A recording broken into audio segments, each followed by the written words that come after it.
Welcome to today's Explainer. We are jumping right into a topic that is deeply personal, highly sensitive, and incredibly common, but honestly, it's rarely talked about out in the open. We're looking at the heavy, unspoken emotional burden of raising an adult child who just absolutely refuses to leave the nest. The source material we're digging into today explores the psychology behind this whole dynamic, showing how even the most well-intentioned parenting can completely trap both the parent and the child in this endless cycle of dependency. We're going to uncover exactly why this happens, the massive emotional toll it takes, and most importantly, we're going to unpack a really fascinating framework for breaking this cycle once and for all. So let me ask you directly, are you secretly afraid to let them go? If you're a parent with an adult child who is still living at home, you're probably feeling this paralyzing mix of deep, unconditional love, bubbling frustration, and maybe even intense guilt over their prolonged dependency. Our source analysis points out that parents often feel this incredibly complex anxiety when they watch their child failing to launch. You know you care about them, right? So the worry you feel is 100% genuine. But at the exact same time, you've got these feelings of irritation, resentment, and helplessness bubbling up because, let's face it, your own life feels completely stalled. It is a really heavy, confusing emotional cocktail to carry around every single day. Now, let's get brutally honest here for a second. Thoughts like, they're in the way, or it's a massive waste of money, or I literally do not want to support them into my old age. Look, these are taboo thoughts. A lot of parents secretly harbor them, but are absolutely terrified to say them out loud, even to their best friends or their spouses. We tend to keep a tight lid on these raw feelings because we feel immense guilt for even having them in the first place. But here's what the source material argues, and it's so important. Acknowledging these honest, kind of dark feelings isn't something to be ashamed of. Actually, it's the only healthy starting point. Because if you just try to bury those feelings, they're going to leak out anyway through your tone of voice or through these weird passive-aggressive actions. So if we all feel this way, what is actually keeping us trapped in this dynamic? Well, psychologists call it the good parent facade. We live with this intense societal pressure that basically says, as a good parent, you have to endlessly protect and provide for your kids. And sure, that sounds beautiful on the surface. Who wouldn't want to be that supportive? But the source points out that when parents become totally obsessed with maintaining this perfect, ever-giving facade, they actually stop doing the things that genuinely benefit the child in the long run. And here's the real kicker. Your adult child subconsciously senses that massive gap between your hidden, simmering frustration and your outward, over-the-top coddling. They then naturally exploit that ambiguity to just stay comfortably dependent without ever having to face any real-world consequences. Now, things get really interesting when we compare human society to the animal kingdom, because a glaring contradiction pops up. In human society, we've somehow convinced ourselves that true love means shielding our kids from every possible hardship, every financial strain, and every little bit of emotional discomfort. But out in nature, the rules of survival are totally different. Nature does not care about a facade. Nature actually uses friction, fear, and discomfort as the ultimate, absolutely indispensable catalyst for growth. Nature's blueprint for survival is brutal, for sure, but it is undeniably effective. Did you know certain birds will literally push their flightless chicks right off high cliffs? I mean, imagine the sheer terror of that freefall. But it's precisely in that absolute panic of plummeting toward the ground that the chick is forced to desperately flap its wings and actually discover its innate ability to fly.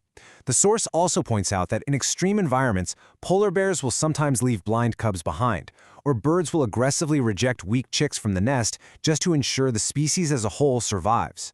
Through our modern human lens, this looks unbelievably cruel, but nature literally forces panic and pain to unlock a young animal's dormant ability to survive on its own. Which brings us to a very uncomfortable truth. Shielding someone from pain ultimately destroys their wings. The source draws a really sobering parallel to human parenting here. A hyperprotected environment where mom and dad constantly swoop in to solve every single crisis actually robs the adult child of the exact strength they need to take flight. By avoiding strictness, dodging tough conversations, and just constantly trying to wrap an adult child in comfort, parents are unintentionally crushing their kids' future capability to thrive alone in an unpredictable world. All right, so let's make a highly practical pivot. If nature uses a literal cliff, how do we bring that cliff into the modern home? We obviously can't throw anyone out a window, right?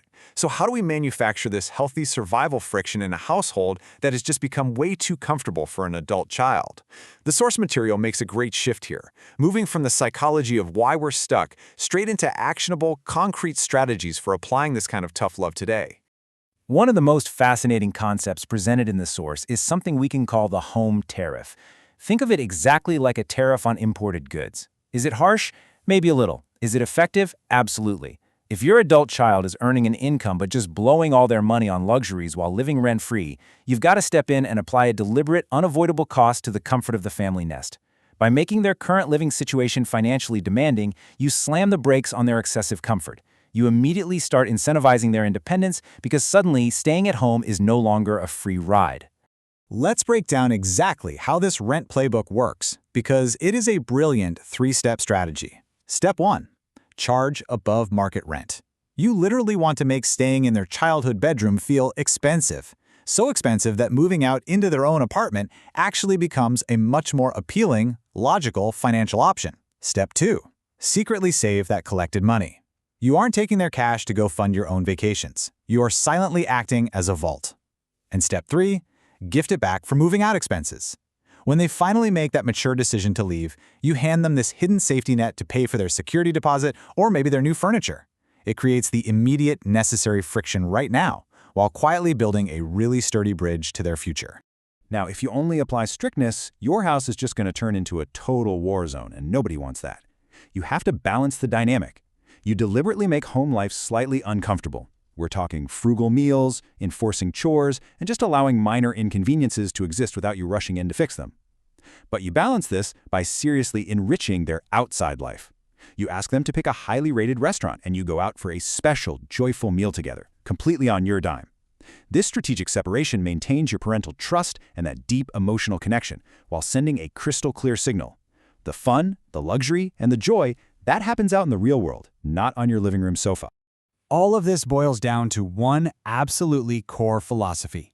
Home should not be a permanent, forever, cozy retreat. The source really emphasizes that these slight daily inconveniences, the frugal dinners, the high rent, the intentional feelings of lacking something, they aren't punishments. They are the exact tools that build the internal motivation a child desperately needs to finally want their own space. Think about it. If your home operates like an all-inclusive, 5-star hotel with complimentary laundry service and a fully stocked fridge, why in the world would they ever check out? This forces us to ask a pretty painful question. Are you stealing their failures? The source really challenges parents to reflect deeply on whether their constant, preemptive problem-solving is actually robbing their kid of essential life lessons. When you manage their schedule, dictate their financial choices, and fix every single minor issue before they even hit a roadblock, they never learn how to actually navigate the world. You are literally stealing the very experiences that build human resilience. Because let's think about the raw ingredients of true self-esteem. It requires experiencing the sting of failure. It requires enduring intense embarrassment, navigating deep, seemingly impossible frustration, and ultimately overcoming hurdles entirely independently. These painful experiences are the absolute prerequisites for confidence. Genuine self-esteem is never built by a parent just telling a kid they are great or special. It's built by the child surviving a massive failure and realizing, totally on their own, that they are capable of getting back up. When you sweep away all the hurdles, you destroy the very soil where true self-esteem actually grows. To really facilitate this kind of growth, the source advises that you must have the courage to be the bad guy. And look, I know that is terrifying. Risking being disliked by your own child goes against literally every nurturing instinct you possess. But stepping back, refusing to overhelp, and temporarily becoming the villain in their eyes is actually a profound act of love. It's a vital, long-term investment in their capability as a functioning adult, even if it causes a few months of intense, short-term friction in your relationship right now. Ultimately, all of this leads us to one profound realization. True love is letting go. According to the source material, your ultimate job as a parent isn't to protect them forever. It's to equip them to survive when you are no longer around to catch them. Sometimes having a heart of stone in the heat of the moment is actually the most powerful, enduring proof of your affection for their future. So I'll leave you with this. What will your first step be tomorrow? Are you going to continue wrapping them in bubble wrap, preserving that good parent facade? Or will you introduce the friction they so desperately need to finally discover their wings and fly? Reclaim your home, empower your child. Thank you so much for joining me for this explainer, and I'll see you next time.